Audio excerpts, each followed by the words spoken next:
ये है सशक्त प्रदेश और आप देख रहे हैं एसपी न्यूज 24, सच की आवाज सच के साथ।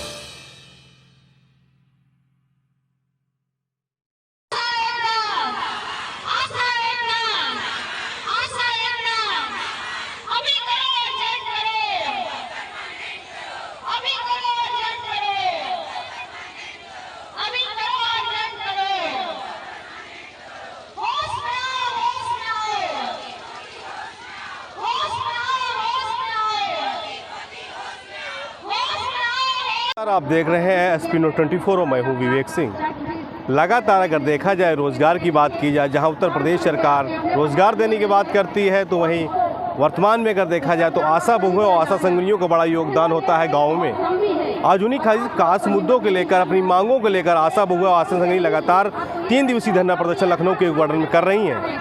क्या पूरी मांगे हैं, क्या जानकारी हम हासिल करते हैं, क्या प्रमुखता से इनकी मांगे हैं, सरकार इनकी मांगों को पूर्ण क्यों नहीं कर रही है? क्योंकि इसके पहले भी इन लोगों ने धरना प्रदर्शन करके रोष जताया था, जहां पे सरकार द्वारा इनकी बातों को मानने की बात कही थी, मगर कहीं न कहीं सरकार जो वादे कर रही है, क्या उस पर सरकार खरा नहीं उतर पा रही है? क्योंकि आगामी लोकसभा का चुनाव भी नज़र आ रहा है। इस पर क्या उस आशा बहुओं, आशा संगिनियों का कितना प्रभाव वोटिंग पर पड़ेगा?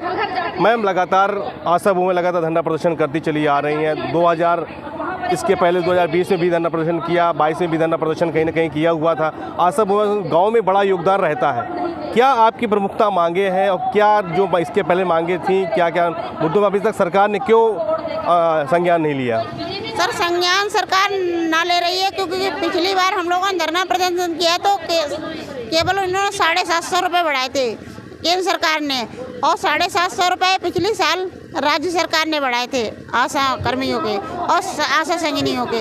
सर, हमारे यहाँ आशा संगिनी को 23 मिनट कराए जाते हैं और 24वां क्लस्टर मीटिंग के रूप में एक संगिनी मीटिंग के, और उससे काम पूरे 300 दिन कराया जाता है। तो हमारा इस सरकार से ये नम्र निवेदन है कि हमसे 30 दिन हम काम करने को तैयार है, लेकिन हमें मानदेय एक निश्चित मानदेय दिया जाए। अगर हम बीमार हो जाते तो हमारा मानदेय काट दिया जाता है। निश्चित मानदेय की क्या? हम लोगों का निश्चित मानदेय 21,000।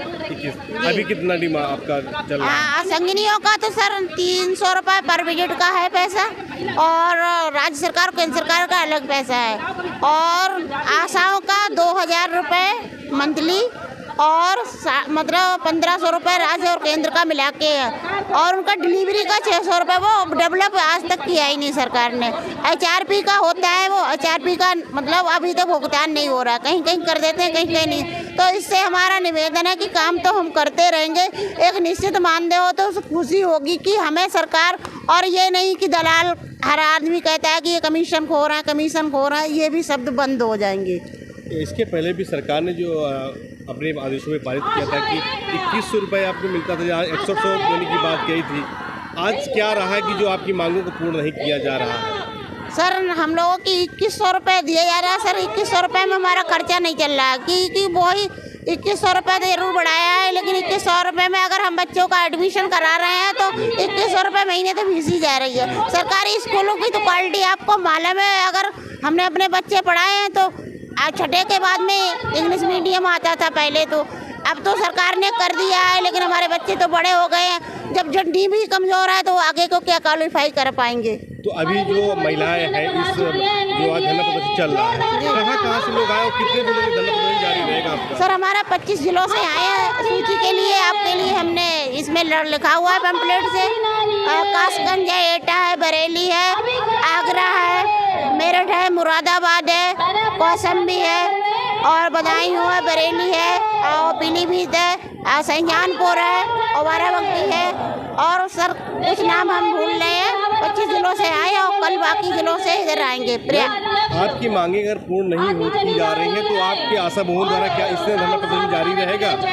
सर, कल के बाद में वार्ता होगी तो समय सरकार को हम लोग देना सुनिश्चित करेंगे। तो उसके बाद में नहीं दे रहे हैं तो 16 तारीख को 1 दिवसीय धरना करेंगे, और उसके बाद में हम लोग राशन पानी लेके इको गार्डन में बैठ जाएंगे। आगामी 2024 के जैसे नजदीक चुनाव आता जा रहा है, क्या लगता है उसमें आपका क्या बड़ा योगदान रहेगा? उसके लिए उसमें पूरा योगदान रहेगा, क्योंकि 1000 मैं आशा संगिनी पद पे कार्य कर रही हूँ। मेरे अंडर में 27 आशाएं हैं और 32,000 620 की जनसंख्या है।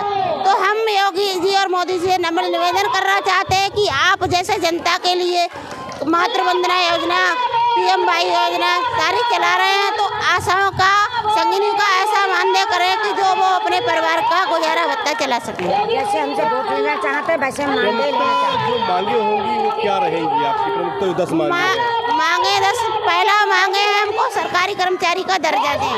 दूसरी मांग है कि हमारे लिए मातृत्व अवकाश चाहिए। तीसरी मांग है 10 लाख का स्वास्थ्य बीमा और 50 लाख का जीवन बीमा कराया जाए। और उसके बाद में आशा और संगिनियों का जो एक्सीडेंटल से मर जाती हैं, हार्ट अटैक से मर जाती हैं, उनकी नौकरी पे उनका बारिश लगाया जाए, उसको 20 लाख का मुआवजा दिया जाए। मैम, आप कहाँ से आई हुई हैं? मैं जिला बरेली से आई हूँ, जिला अध्यक्ष हूँ जिला बरेली से। क्या प्रमुखता मांगे हैं आपके संगठन की, क्योंकि इसके पहले भी बड़ा योगदान रहता है आशा बहुओं का? आशा बहुओं का तो सबसे बड़ा योगदान है, क्योंकि वो रीढ़ की हड्डी कहा जाता है। स्वास्थ्य विभाग में रीढ़ की हड्डी है हमारी आशा बहनें, लेकिन वो रीढ़ की हड्डी को उनने ऐसे तोड़ के रख दिया है कि ना तो वो मानदेय समय से देते हैं, जो मिलता है उसमें भी काट कटौती हो जाती है। हम लोगों को क्या है, एक हमारी सरकार एक तरफ नारी शक्ति का प्रदर्शन करवाती है कि नारी शक्ति है, और बेटी बचाओ बेटी पढ़ाओ का नारा लगाते हैं हमारे योगी जी और मोदी जी और अमित शाह ने जो मुहिम चलाई है बेटी बचाओ वाली। कहाँ से बेटी बच रही है? बेटियां तो यहाँ धरने पे बैठी हुई हैं, बेटी बहनें सब धरने पे बैठी हुई हैं। जब इतना सरकार कहती है तो बेटियों पर ही अत्याचार क्यों हो रहा है? फिर बेटियों पे इसलिए अत्याचार हो रहा है क्योंकि हम लोग कम पैसे में काम कर रहे हैं, और वो सोच रहे हैं अगर बेटियों की जगह पुरुषों को लगाया जाएगा, पुरुष कभी इतने कम पैसे में काम ही नहीं करेंगे, ये महिलाएं ही काम कर पाएंगी। और घर घर अलग जगाती हैं, जैसे पुरानी कहावत कही है कि अलग जगाने के लिए पहले भगवान जाते थे घर घर, उस तरीके से हमारी आशा बहनें घर घर जा रही हैं, अलग जगा रही हैं।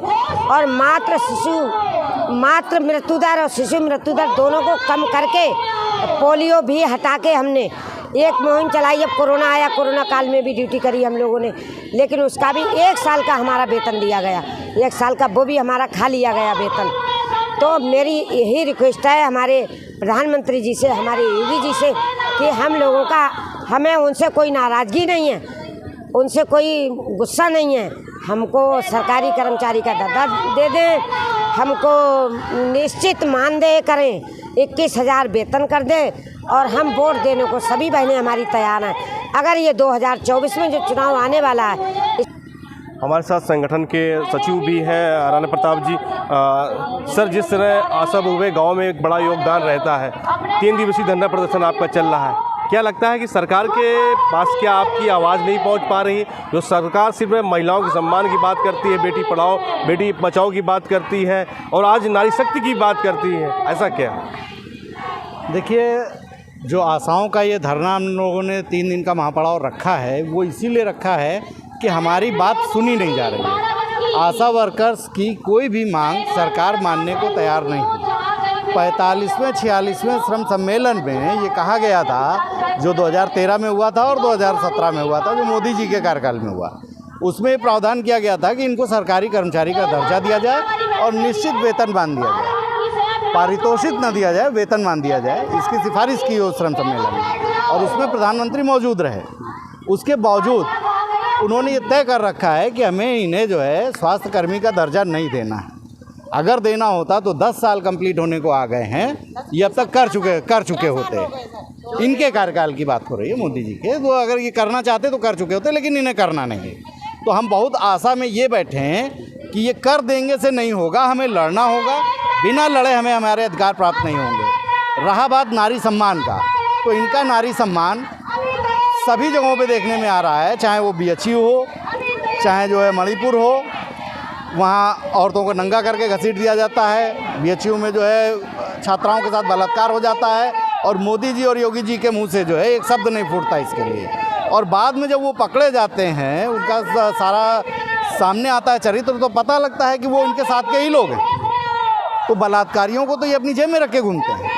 बाबा राम रहीम जैसे लोगों को लेकर के जो है उनको बाकायदा पेरोल देते रह रहे हैं। तो ये नारी सम्मान की बात करें तो ये बड़ा मूर्खतापूर्ण बात होगी, मुझे लगता है कि नहीं करना चाहिए। जिस तरह आशा बहु है, आज आशीष संगनिया अपनी मांगों को लेकर, क्योंकि आप संगठन से हैं, लेके आई हैं, क्या लगता है यहाँ से मांगे पूर्ण होंगी या नहीं? अगर नहीं होती है तो क्या संगठन द्वारा? नहीं, हम जो है इसमें पूरी तरीके से आश्वस्त हैं कि हमें कुछ ना कुछ इसमें मिलेगा।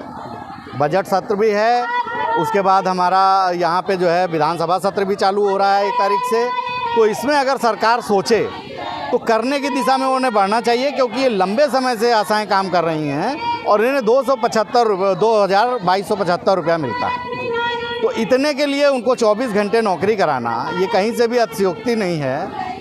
बड़ी ही मूर्खतानापूर्ण बातें हैं ये कि 24 घंटे आशाओं से काम लिया जा रहा है, उन्हें 2275 रुपया मानदेय पारितोषिक दिया जा रहा है। मानदेय भी नहीं है, वेतनमान भी नहीं है। तो हमारी सरकार से भी डिमांड है कि इनको पूर्ण कर्मचारी का दर्जा दिया जाए और न्यूनतम वेतन नहीं बल्कि 26,000 जो सुप्रीम कोर्ट कह रहा है कि जीविका के लिए इतना चाहिए, उसको लागू किया जाए। तो आपने देखा कि सभी महिलाएं पदाधिकारी जो लगातार अपनी इसी मांगों पर मांगना है कि हमें सरकारी किया जाए, हमारी जो मांग है और वो हमारी सैलरी को 2100 से लेकर 21,000 या 26,000 तक किया जाए। और रही गई महिलाओं के सम्मान की बात, तो लगातार सरकार कहीं न कहीं हम लोगों के साथ मतभेद करने की बात कह रही है। कैमरामैन मुकेश के साथ लखनऊ से SP न्यूज़ 24 के लिए विवेक सिंह। ये है सशक्त प्रदेश और आप देख रहे हैं SP न्यूज़ 24, सच की आवाज़ सच के साथ।